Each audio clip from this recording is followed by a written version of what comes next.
the Israeli Defense Force has been occupying or cleaning out, I should say, northern Gaza systematically, and now they have unearthed some plans of the Hamas which showed that they were going to go all the way up to the central Israel and take over a couple of cities, and very detailed plans how they were going to go about doing that. And it's good that they got stopped very close to the border. Maybe 3,000 of the total 5,000 died, and maybe at that point they felt that they needed to cut their losses and get back in. But look at these protests that are happening, guys. This is a follow-up to my video that I gave you about the toolkit.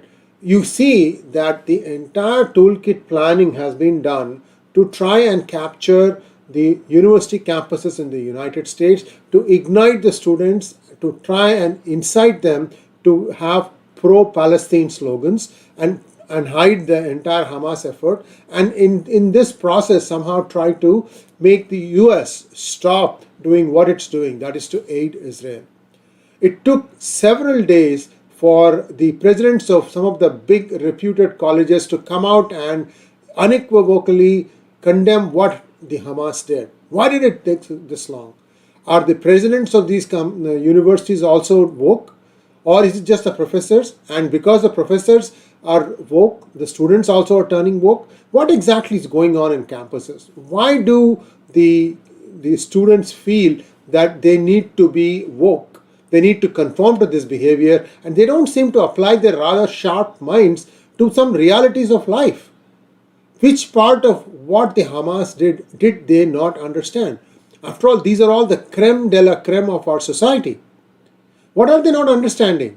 Or is it that they are steeped into a silo so much that they don't want to? I'm not saying they can't. They don't want to go and look at what the other side is saying. This is bad. This is indoctrination. This is brainwashing. That's all I can say. Now, what we are also seeing is in several campuses, the Jewish students are still being harassed. I don't know how they can find out by looking at somebody. I have no idea, but clearly they are being targeted, especially in the Ivy Leagues and campuses such as Harvard. I've put a bunch of links in this description. I encourage you to go through them to understand how and see for yourself what is happening. Since October 7, 317 Israeli Defense Force soldiers have also died. It's not a one-way street at all. And they continue to die as they are going systematically trying to clean up in northern Gaza now.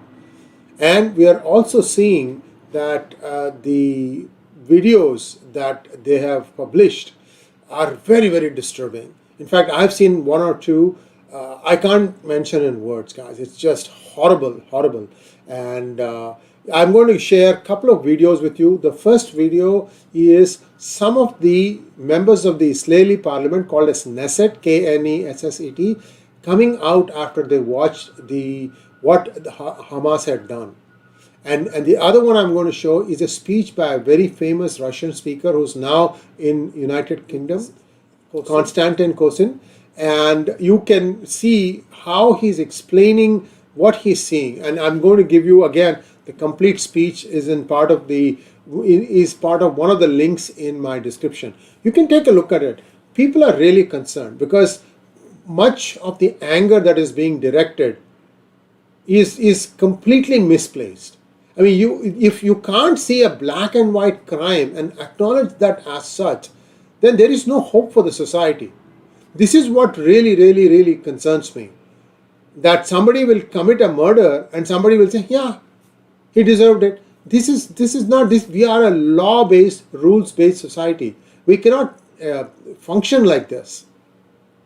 And the sooner we realize this, and the sooner the children or students, even in middle school and high school now, this wokeism has started taking shape. It needs to reverse itself. Otherwise, as a society, we are doomed.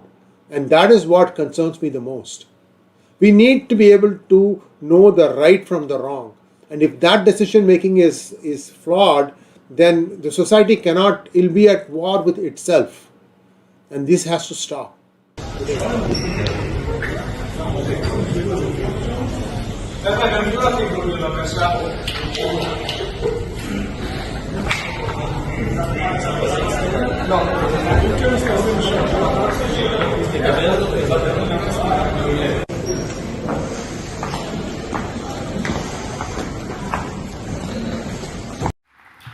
Hello and thank you.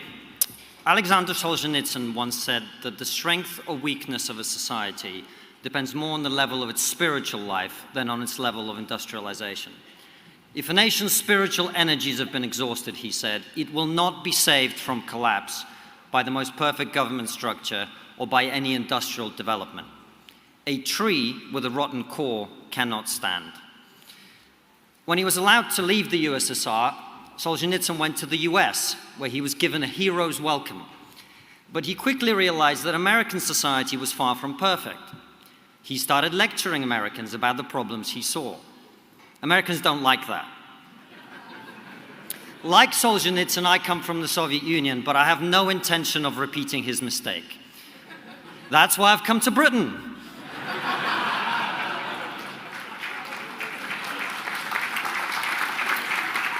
Where you love being told what's wrong with you by foreigners. But I do have to be honest. 6 months ago, when Jordan and Philippa asked me to come here and speak at ARC about the importance of audacity, adventure, and a positive vision for our civilization, I was honored and delighted. But as I stand here today, after watching crowds openly celebrate mass murder on the streets of our cities, after watching the police spend more time debating Islamic theology on Twitter than enforcing the law, I'm starting to lose faith. I don't know how long our civilization will survive.